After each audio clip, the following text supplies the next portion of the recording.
What the heck is up with this? Look at that. Oh my goodness. Look at these little babies. What's up everybody? Welcome back to the channel.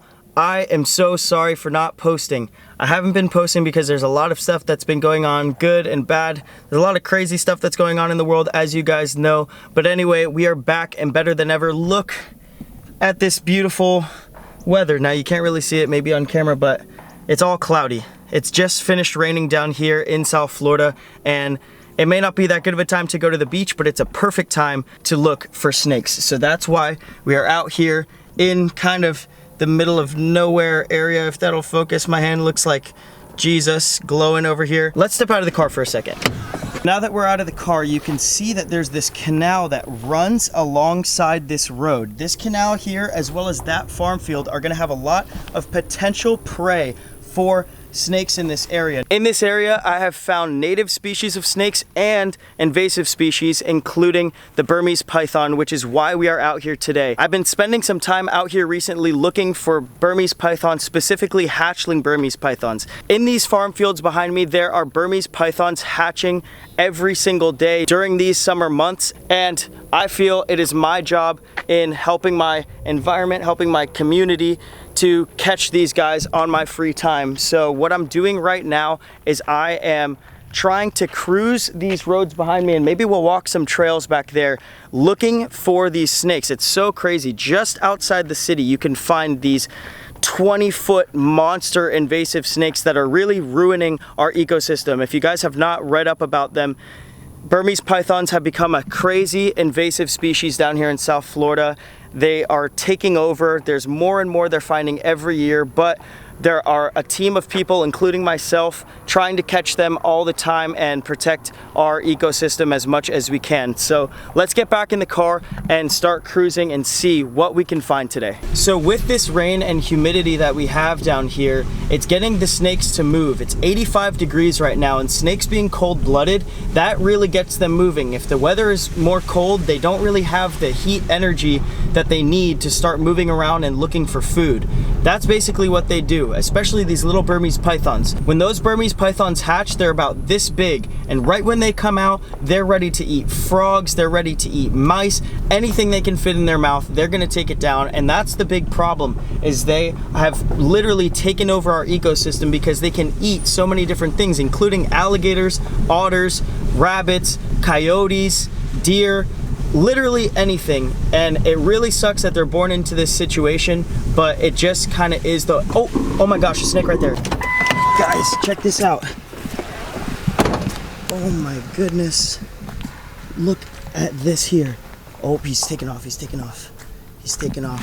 Look at that, he's taking off. We gotta get him. Come here, over here buddy. Let's get you out of the mud. Look at that mud snake. Oh my gosh. Oh, come here. He's winding.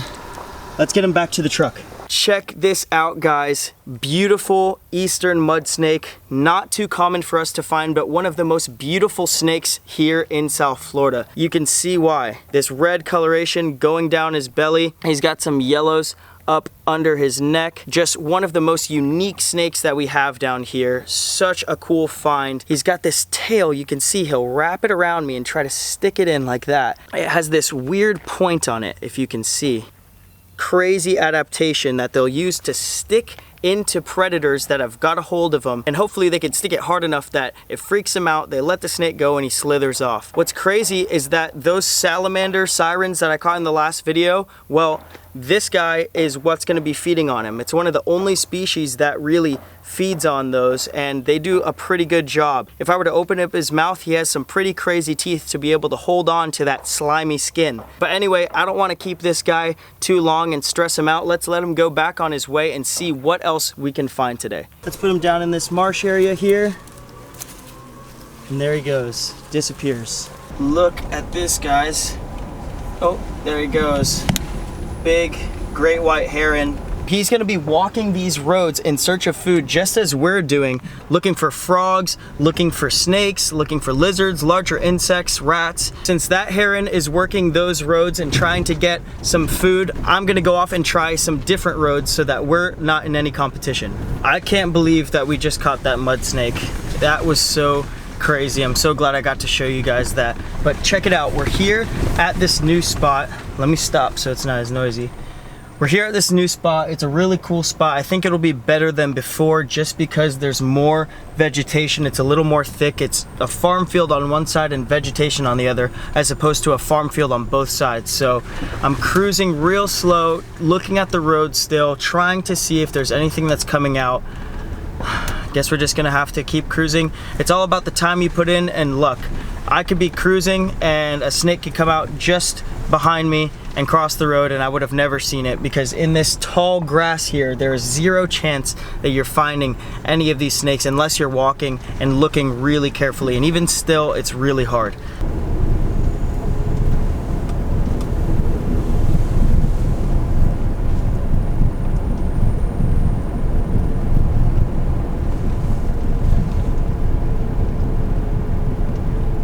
Oh my gosh, guys, look at that right there.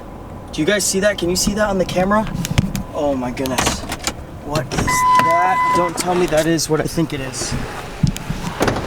Don't tell me that's what I think. Oh my goodness. There's horseflies everywhere. Check that out. Oh my gosh. It's a baby Burmese python. This is a hatchling, and I don't think that they get much smaller than this, guys. I really don't. I am mind blown right now. Was not expecting to catch one of these, and with one of these here means there could be more in the area. They do travel far pretty quick once they hatch. First baby Burmese python of the season. This little hatchling, you can see this thing's just hatched, and look how big it is. It's probably, see if she'll stretch out on my arm here. She's probably about 2 to even 3 feet long. And this is a baby. This is the size they hatch just out of the egg. And there can be on average about 50 of these in one clutch of eggs, which is why they're doing such harm to our ecosystem. But look how beautiful this snake is. Really sucks that these guys are born into this messed up situation out here in a place that they do not belong. This little baby right here can get up to 6 feet in 1 year. And after that, it's constant growth, killing everything in its path. And it's really good to remove these because they are so hard on our environment. Again, it really sucks because I do have to euthanize this legally. By law, I cannot keep it. I have to euthanize him. The euthanizing is not a fun part for me as an animal lover, but removing them from the wild is worth it, because when you look at our native wildlife and what we're saving, that's what's worth it in the end of the day. So before I say anything else, let's keep cruising and see if there's any more of these little babies in this area, because if there's one, there's usually more. Really big turkey vulture. Oh, that's what he was eating. Guys, it looks like this is an alligator after looking at it. That is like 1000% alligator skin. Somebody or something killed this animal and probably dumped it out here like the rest of the stuff. The vulture took off, but that's just crazy. Look, there's even this dumped boat over here. Like, why are people dumping this stuff? Oh my goodness. Oh my goodness, oh my goodness. Guys. We almost just missed that. We almost just missed another baby Burmese python. Got distracted by the vulture over there, and then the boat. This little guy just emerged from out of nowhere. I literally just came down this road, looped back around. Oh my goodness. So if I put him down here, this guy was heading this direction away from this boat. So I want to check this whole side and see if there's any more snakes, because if this guy was here and that other snake was just up the road, then there has to be a nest just in here somewhere. Before I start walking around, I need to change from these Nikes to these boots, so let's just, much better. Now that we got that python put away, sorry, there's gonna be a lot of slapping here. There's horse flies everywhere. What the heck is up with this? Have a look at this. Got bugs all in my mouth. This thing has seen better days. Now, a lot of times what happens in a situation like this, as you can see, the boat is stripped down to nothing. This means the boat is probably stolen. They'll steal it, strip all the electronics off, everything they can, dump the boat that has a title to somebody else because it's stolen, and they'll sell the electronics, leave this boat out here to rot in South Florida in our Everglades, basically. And it's really not right, just like the trash underneath it.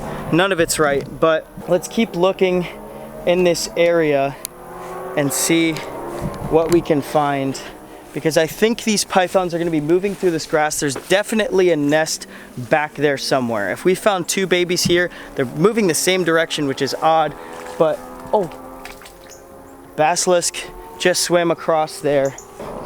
Just gonna keep walking this area. I don't know if you guys can see this right now. If I stay still for like 2 seconds, I'm gonna get horse flies all over me, which is not fun, but gotta do this because those little pythons, if they're in this grass, we're not gonna be able to see them as well as we would walking. Looks like we have a little bit of a storm coming, which could be good for us, but we also have to make this pretty quick. We've walked pretty far from the boat back there, so I'm gonna start walking back again. All right guys, so we are back at the boat now and still didn't find anything, but let's see. Oh my goodness, guys, do you see this? We're gonna have to get in here. Look at that little baby. Look at that. Okay, come here. He's coming out the other side of this wood. Oh my goodness, this abandoned boat had a python in it. How'd you get in here, buddy? He probably crawled in just looking for food. I don't know, but that's crazy. And guys, there's another one right there. As I'm filming this one right here, there's another one. Do you see that? Okay. I cannot believe what's going on right now. This guy was sitting right there, and we have another python in the front of the boat. There could be pythons all throughout this thing. We're gonna have to grab him with this hand. Oh, he's trying to get away. Let's see. Do you guys see this right now? Two pythons in the boat. Oh, I'm so glad I had my camera today. Sometimes I don't bring the camera. Oh, he's angry. Let's see. They're going separate ways. Oh my gosh. Two hatchling Burmese pythons in this boat. There could potentially be a nest in here, guys. If we found these two right here and the one right there, then I really don't know what else to think. This is so crazy. This is one of the craziest things that has ever happened. I don't know if they got trapped here together, or if there was a nest somehow up under one of these panels. I really don't know what to think. This boat is small. I don't see anything here. I'm gonna keep looking around, but two more baby pythons, two more invasive potential man-eaters taken out of our swamp and our Everglades. This is crazy, guys. Look at these little guys. Look at these little babies. Oh my goodness. So I have been looking here and around here for the past like 20 minutes or so, but guys, I really don't think that there are any more pythons here. So I'm just gonna go back to the truck and take a look at everything that we've caught. It does not get much more beautiful than this. Look at all these little babies. So crazy to find these guys out here in Florida. A lot of this stuff I'm reiterating because I don't know if I've already said it, but these guys are born into the worst situation. It's so hard to get rid of them, almost impossible to get rid of them from Florida. But if we have the ability to even remove just a few of these guys, it will help out our ecosystem drastically. And now euthanizing these guys is not fun, but it is part of, I think, my job as someone who loves South Florida so much and loves animals so much. Even though these guys have to be euthanized, they will not be put to waste. They are probably going to go to one of my friends, either Tyler Nolan or Chandler, for some of their king cobras or other snakes that they have in their collections that feed on smaller snakes. These will be a perfect meal for them. I know it sucks. Guys, I'm an animal lover just like you. That's why we're all here. But I'm just trying to explain the message of the situation that these guys are in and kind of what we can do with them in some sort of a positive way. If one of these little babies, which they're not that small, but if one of them was able to get up to 6 to 8 feet in a year, think about what it could take down at that size. Right now it's taking down frogs and other stuff which isn't so crucial to our environment, but that's all stuff that our native wildlife needs to eat, like the mud snake that we caught earlier. Another thing similar to the mud snake we caught earlier is the size of these. These guys are not as thick, but the length is about the same to that mud snake. Look how long it is if I was to hold it out like this. Not a small baby, and these guys might have hatched just 2 days ago or maybe even a day ago, who knows. These were definitely born right in this forest. It's really thick, so it's kind of hard to navigate. That's why we travel on the roads to try to find them. But great day removing these. Hope you found something educational out of this. Hope you found something funny or interesting from it. If you did, please subscribe to the channel. I'll be making a bunch more videos of the crazy invasive and native species we have here in South Florida. So make sure to subscribe, stay tuned, like the video if you enjoyed it, and I will see you guys next time.